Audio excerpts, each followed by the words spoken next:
when you've got someone, say on the sell side, coming to you looking for thinking that they might be looking for a trade buyer, what are some of the steps or tips? What are some tips that you have for them? Well, typically, the rules are the same whether you're selling to a strategic trade buyer or you're selling to a financial buyer.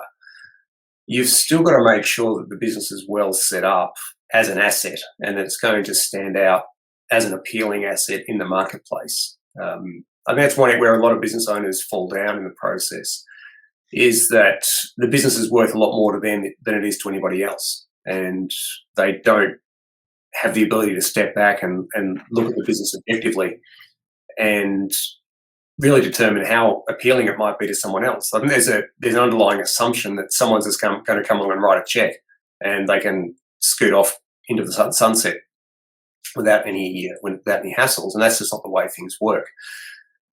So when you're getting ready or you want to be appealing as a trade option or as a sale in general, you've really got to make sure that the business is no longer dependent on you as the business owner.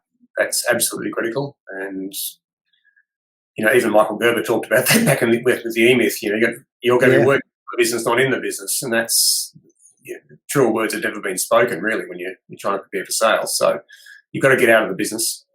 Secondly, you've got to make sure that you're not overly reliant on one or a very, very small number of customers, clients, and that even those customers have got to be, it's got to be an appealing profile.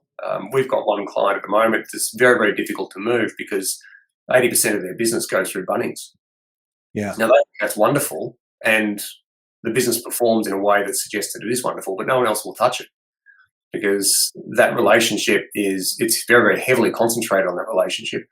And there's a risk that if something went wrong, if the contract was pulled, then there'd be no business. So, whilst the business itself makes a few $1 million a year in profit, and they do very well, it's too risky.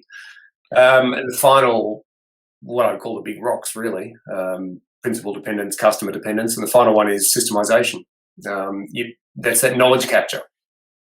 Yep. Anybody who's going to buy a business is going to be assuming that all of the key people in the business will leave.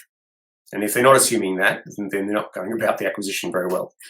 So what they're going to be looking for is the extent to which knowledge is captured in the organisation through systems, processes, workflows, automation, databases. Day one when they own the business and half their staff walk out, then there's got to be a process for how they then attract, recruit, train, remunerate people, onboard them, and the business can keep on, keeping on. All right. Well, you've given us quite a bit to unpack there, Andrew. There's a lot of bullet points there. So, Matt, where would you like to dive in? Andrew started off by saying getting, I guess, firstly making sure that the business is presentable, I suppose.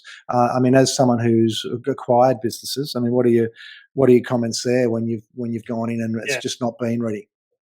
Yeah, look, just to start with, I think maybe a slightly different way to put what Andrew said is from a purchaser's point of view, what a purchaser is prepared to pay is generally it's generated by risk, and so the more risk there is to any one of those matters that Andrew raised, or any others, frankly, will drive down the multiple that a purchaser is prepared to pay. So as a sort of business owner getting ready to sell, and obviously the business owner's advisors, de-risking as much of those things as you can will frankly get you a better multiple. And that's what your ultimate objective has to be.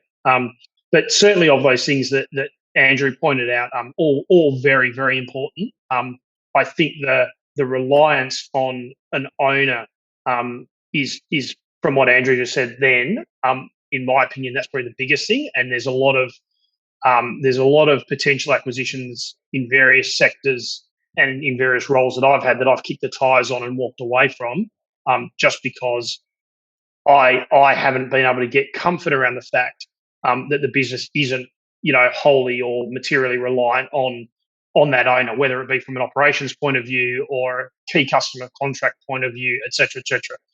So being able to take out that risk is I think, very, very important for business owners.